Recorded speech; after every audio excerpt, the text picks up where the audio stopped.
we want to thank God we are back because given that we have problems with electrification, the lights went off. That's why we're off.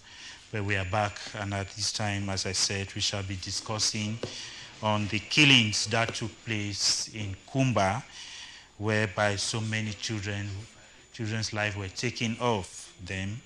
And so we shall be looking at the varied reactions after looking at this killing. And we were with Mr. Shing Timothy before the lights went off. And I'll come back to you, Mr. Shing Timothy, your view of what happened in Kumba.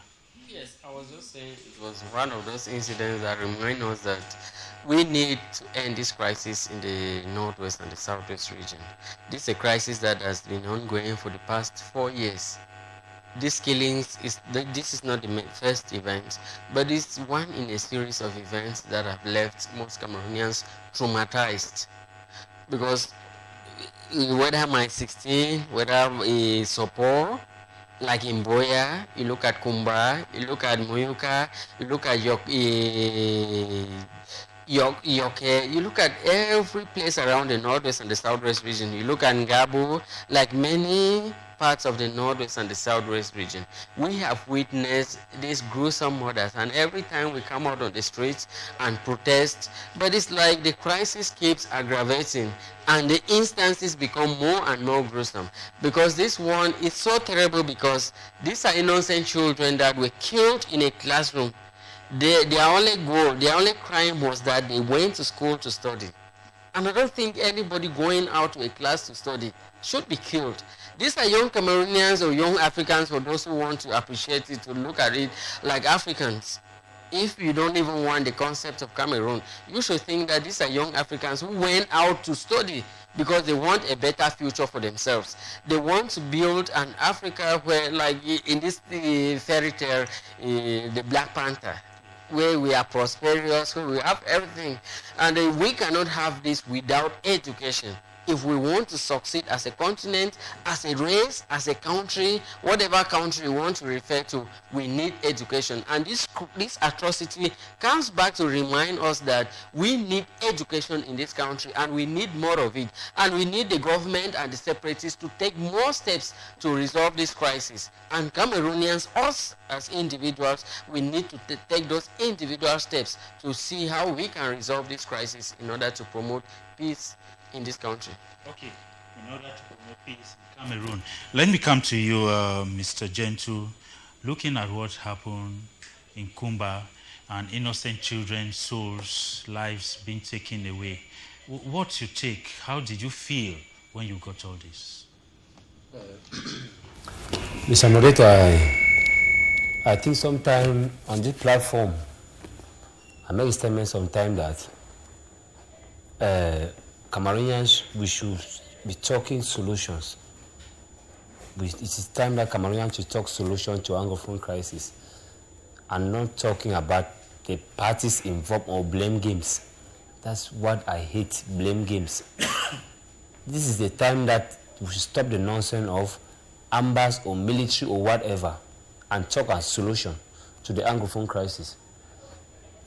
These children went to school. They are normal civilians and they are armless.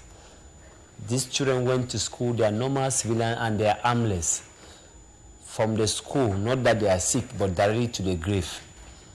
But don't you think that when something like that happens, you don't blame somebody who is perpetrating it before also giving solutions? Does it really make sense when you just feel like... Mr. Moreto, for 4 years now, the crisis started in 2016. Yeah. For 4 years, Cameroon have been talking blame games. Ambas, military, this man, for 4 years. And lives of Cameroonians are going. For 4 years, Mr. Moreto. Yeah. My fellow panelists have made mention of different massacres. Ngabo, Moyoka, Boya, Tang, Bakuri, Tang, and many other incidents. People's lives are going. And all the time we keep talking blame games. And all the time we coming on the platform and be talking. We should stop this nonsense of talking about this man involved, this man should be blamed. We are tired of that. Yeah. Whether it's A or B, that's not our concern. Our concern is that lives of Cameroonians are going. They are dying. And they are normal human beings. The right to live, the right to education. And the worst, the worst of this crisis, the worst is this case of this Kumba, whereby students who went to school, their parents took care of them, that particular money, and sent the school to go and learn how to read and write as a normal right, a citizen's right to education. But from school, they are in the grave. How does this sound for a normal Cameroonian? How does this sound for intellectuals in Cameroon? That you send a kid to school and then you come back in a coven. It is so. What I want to say is, I keep saying something now. I'll keep repeating it on platform. For recently, I've stopped going on air because things that are going on in Cameroon make me to become so emotional when I'm on air. Anytime I'm on air, I keep saying something, and I keep repeating it. If you are in a position to put an end to Anglophone crisis, and you don't want to put it for your own political or selfish interests, you can be above man, but you cannot be above God. And I repeat, if you are in a position to put an end to Anglophone crisis, and you do nothing because of your political interests or selfish interests, you can be above man, but cannot be above God. And Mr. Moderator, I will tell something related to the Anglophone crisis. This crisis, when you begin to look at it from 2016 to 2020, 4 years now, it now centers mostly on education and on women. Those are the most vulnerable. When I say education, especially on students and teachers, under education, I bring students and teachers are the vulnerable, and again on women. We have seen how, because of the crisis, they have formed the Northwest Women Task Force, and the reason why they formed it because they have circulated many things condemning issue of Anglophone crisis not on the body of a woman. Women have suffered consequences of Anglophone crisis, rape, tortured. Not to talk of those who are suffering in the bushes using a grass instead of normal part to buy from the hospital, from the stores or hospitals or whatever. So it is painful, and internationally, Cameroonian think that people are international intellectuals of the world are laughing at Cameroonians because what is going on in Cameroon make it barbaric and make Cameroonians very uncivilized. It's a modern way to people to as intellectuals to come and sit on the. I keep asking, where are Cameroonian professors? Where are Cameroonian intellectuals? Where are the elite class in Cameroon? What is going on here? That is something that is very disturbing. Okay, let me come to you, Ate Solomon. What do you think facilitated this kind of horrific acts? What do you think made these perpetrators, whosoever is involved in it, what do you think pushed them to do this? What attracted them? Before I come back to answering that question, yeah. I would like to go back a bit to differ with my co-panelists when you say there's not the time for us to blame. I think that it is time for us to blame, but before we blame, we must have done our investigation to be sure that it is the military or it is the AMBA. That is where the problem comes in. Because a lot of people will rush to say it is the military and they are not sure that it's the military. Others will rush to say it is AMBA and they are not sure that it's AMBA. That is where the problem is. Yes. But in human rights, where I function in human rights activism, there is what they call naming and shaming. You name and shame the perpetrator. Because if you keep hiding the perpetrator, the tendency is that the perpetrator will keep on repeating that act. Yeah. And mind you, every crime that is committed, especially a crime like this, where school children are killed, it is a war crime and a crime against humanity. And no matter how long it is going to take, there is going to be truth that will come out. And when that truth will come out, the people who committed that act will be held accountable. And so it is important that we ask questions about who committed that atrocity. Because if we just want peace, it is going to be as if those who committed the crime are supposed to go scot-free. No, in as much as we want peace to reign at all costs, we equally have to start holding people to account. People need to account for the atrocities that they committed.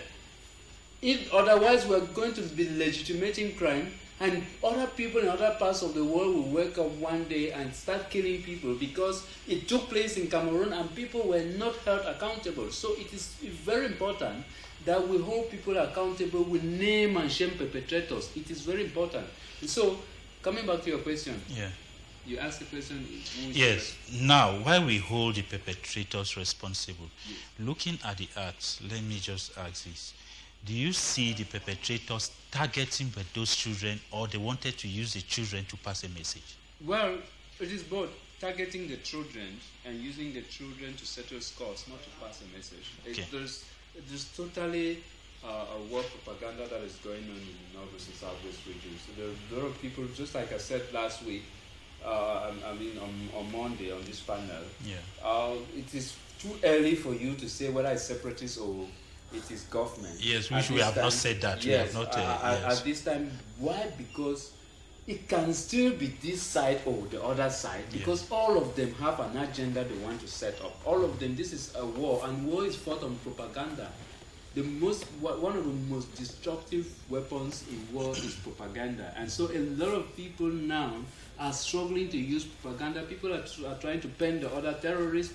The other camp is trying to make the other ones see the other camp to be as bad as it is, and so when something happens like that, it's very difficult for you to come out and say it is this or it is that. But whatever is going to work, whatever is happening, I think that this is evil that is that has taken place in our land. No matter the reason, children should not pay for our scores. Children should not be used on any account to settle scores for whatever reason. The act is cowardice. It's an act of cowardice, and it is barbaric. You don't leave your opponent and go towards innocent kids who know nothing about the war, who don't even understand why there's an Anglophone crisis to start with, and you go towards them. Now, if you sleep in their house, how are you sleeping in their house, knowing very well that innocent kids are in their graves because you shot and killed them? I mean, how do you even sleep? It is unbelievable that human beings in the 21st century are still behaving like that. But I still blame the international community, because incidents like that have even happened in this country, and we have even known the perpetrators. The perpetrators have even come out to confess that they are the ones who committed the crime. But up to today, nothing concrete has been done. No targeted sanction has been meted towards them. And it looks like every time these crimes are committed, the international community, the civil society comes out and say, we condemn, we condemn. We are tired of hearing these things, we condemn. We need targeted sanctions towards the separatists and the government, so that they should sit up and know that they're supposed to find a solution to the Anglophone crisis, and that innocent civilians are being killed. If they like, let them kill themselves among them. If they want to kill themselves, let them kill themselves. Yes. I'm serious about what I'm saying. If they don't want to end the war, let them kill themselves among themselves. But let them allow the civilians live their lives, go to school and come back. But the perpetrators, the frontline actors of the war, if they want to kill themselves, let them go ahead and kill themselves, but allow us to live our lives. I think. Okay. Just 1 minute to what he contradicted me. That is. Yes. I think I was, before the other panelists come, that's why you see me, I was saying the issue, we're tired of the issue of blame games. Yes, he and made a statement that the people must be held accountable for what they are doing. But since for 4 years now, how many of them have been picked up by who and where are they? Those who are involved in this violence. How have they been sanctioned that put an end to the violence? Before I go to Timothy, when you talk of there shouldn't be any blame game, because if somebody perpetrate evil, we have to identify that person, blame the person, condemn the person, because even the law code that is done. We are not refusing, Mr. Moreto. For 4 years now, people are dying. Yes. And even that's why we are blaming those who are doing it. Is that the solution to the Anglophone crisis? I'm not refusing.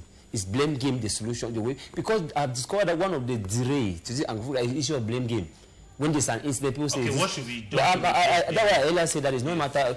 I'm not like saying that blame, there should not be blame. I'm saying that what is the way forward to this crisis? We are tired of this man causes. That's why I'm saying, when you want to look critically at this crisis, the issue of blame game now has become something that they use, that the parties or the camps involved uses as a way to continue with to proceed with their act of violence while people are dying. Maybe so we keep on. What I'm saying, let me land, Solomon. So what I want to say is, I'm not refusing that people should not be identified. You are right that they should be identified and held accountable for whatever they are doing. Yeah. But people keep dying. My problem is lives going. Cameroonians are dying for 4 years. I think Mr. Gento and I are saying the same thing, but for we're 4 years. ourselves. What we're trying to say is this: in as much as we want a solution, I'm one of those people who want a solution as fast as possible. But we are Every saying Cameroonian. that we are saying that we cannot escape from the responsibility. Yes. Those who are responsible must be held accountable. If you look at the Rwandan genocide, I think the Rwandan genocide ended about 25 years ago, if I'm not mistaken. Yes, 1993. The perpetrators of the Rwandan genocide were held some few years ago and are being dragged to justice in France. And there are some who still this 2020, they will still come. This 2020 are still being held accountable for the crimes that they committed about 25 years ago. So what we are trying to say is this: no matter how you commit crimes and think that you're going to go scot-free from these crimes are going to be identified and you're going to pay for the crimes. And for us to do that, as soon as the crimes are committed, we need to put in place measures that will identify these criminals and hold them to account. That's what I mean. Okay, Shin Timothy, if we look at it, all what is happening shows that you are blaming, or if you have been watching, Cameroonians are like not satisfied with what has been happening. Everybody is condemning it. But do you see a kind of war economy going on in Cameroon, whereby there are some people who are maybe feasting on what is happening? Of course, what I want to first of all say is that, we live in a country where we are so used to blaming people. In as much as I support us going after the perpetrators of these violations, they're actually violating people's rights, the human rights to life, because every human being has the right to life. But the most important thing is that we shouldn't come here to blame people for doing this. But what we should focus here should be on the people who were affected. Because if we look at all the other massacres, the media had so much focus on what the government is saying, what the separatists are saying, what should we do. But what I want us to focus on is what are the victims saying? What are the victims going through? Because I think if we continue painting that image, the stress, the challenges that the victims are going through, I think it's going to send a different message. Because these victims, if you look at Ngabo, nobody has done any constructive investigation to come out and really reveal what happened. But don't you see that you and I, we have no power to take decisions, and that is why this blame game is thrown, because the decision lies in the hands, or the decision lies with a few people, and of which they don't want to. We have a lot of power, just that we don't exploit our powers. Because if we keep on revealing to the government that these are your failings, if we are telling the government every day that we fail to properly investigate Kumba Massacre, because if the Minister of Territorial Administration and his team, the Minister of Secondary Education, the Minister of Basic Education, even at Moyuka, because most of these events, I always follow them up. At Moyuka, it was the Prime Minister's Chief of Cabinet, Balongeli Ebune, who came there. And most of these people, when they come, they say they are coming to console. But we don't hold them. We need to hold these people to account that, Ngabo, what happens? What steps are you taking? We should focus more not on what the government is saying or what the separatists are saying, but what the people are going through. Because when we went to Moyoka, that Mama said the separatists came back, they were threatening me, but the government was doing nothing. But so if we go back to look at what these people who were affected in Kumba, they were going through, if we go to look into the politics of education, private education in Cameroon, might be some schools, they have to pay separatists some amount of money in order to operate. If we can really figure out why this thing is going on and how it is going on, from there we can start solving this problem. We should look beyond the government. The international community, the international community has almost failed Cameroonians because these killings continue.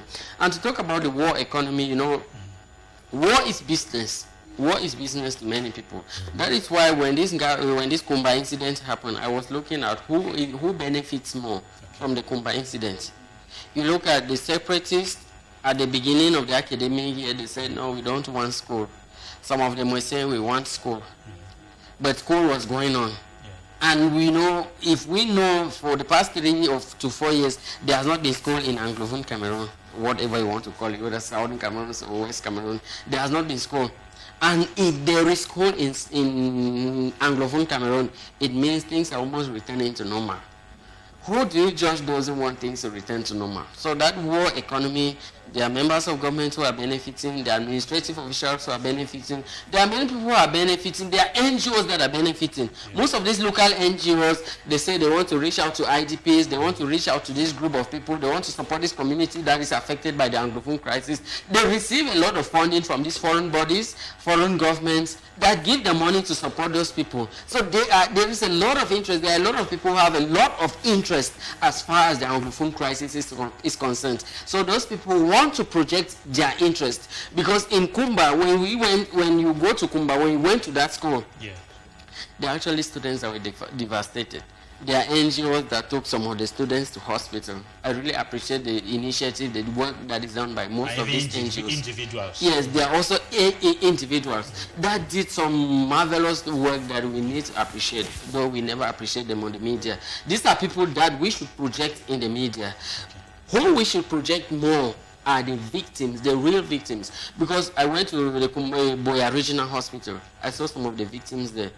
Even when we reach Kumba. When you go to Kumba, you also visit some of the victims there. Because I've spoken to some of the parents who lost children. And what they say is that we don't want this to be just like the media comes in, they condemn, they say this. But what they want is that they want people to hear their own stories. Because they have stories there to tell the world. But if we come here and say the government did this, the government has not done this, the separatists have not done this, we are not helping those people who were touched by the crisis. Before we start looking the varying reactions as far as this incident is concerned, let me come to you, Mr. Gentle.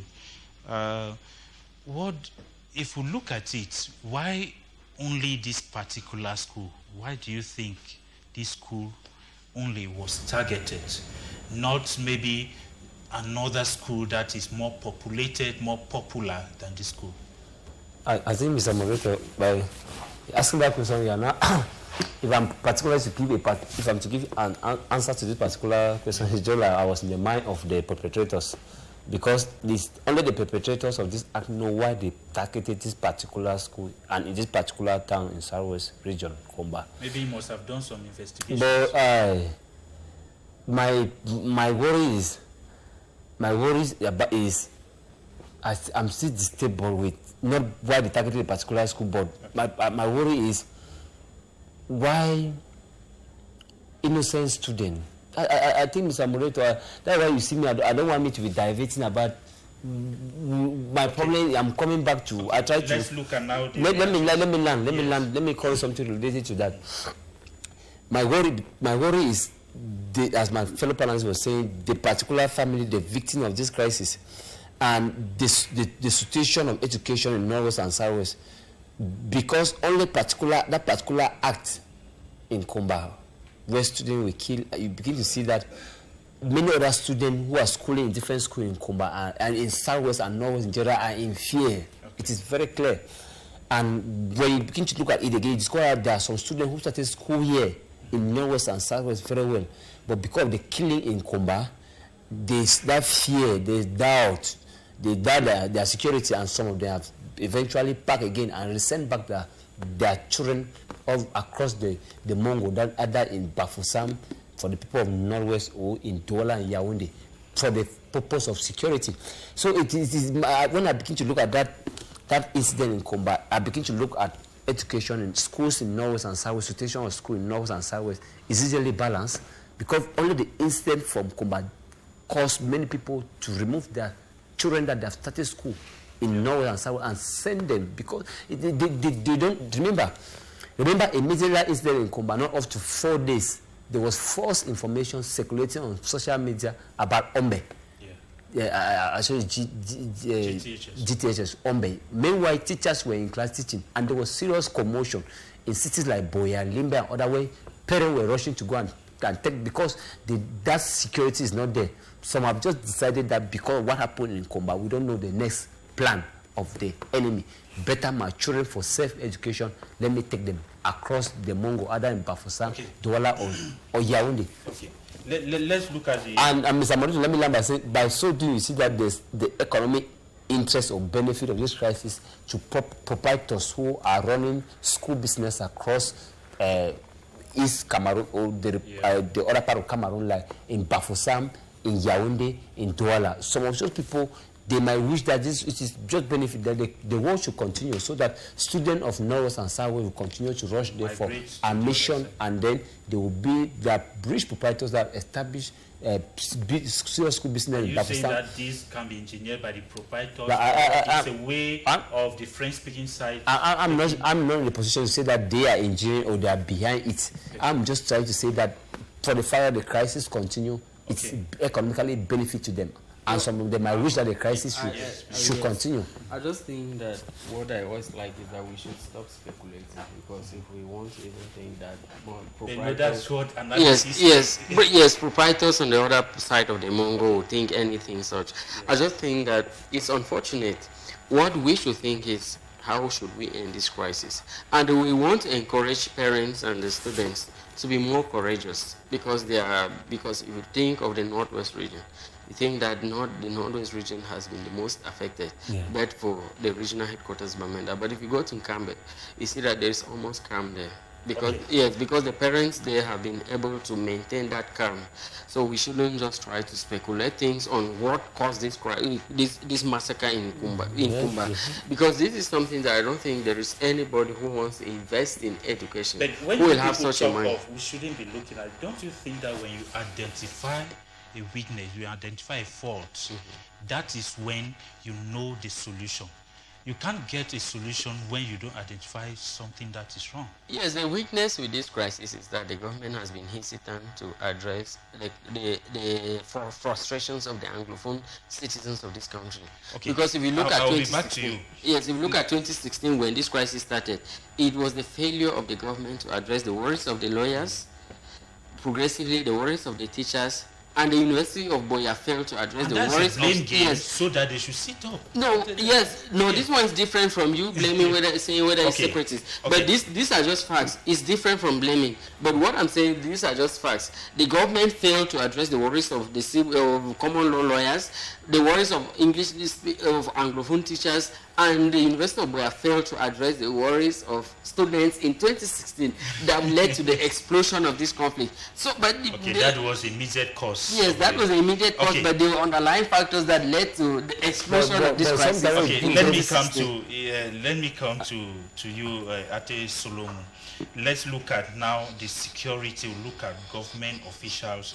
The reaction of government officials, the women. Then that of the presidency, we hear of tomorrow being the day of mourning, then the way forward. Now, I want us to start with that of the women all over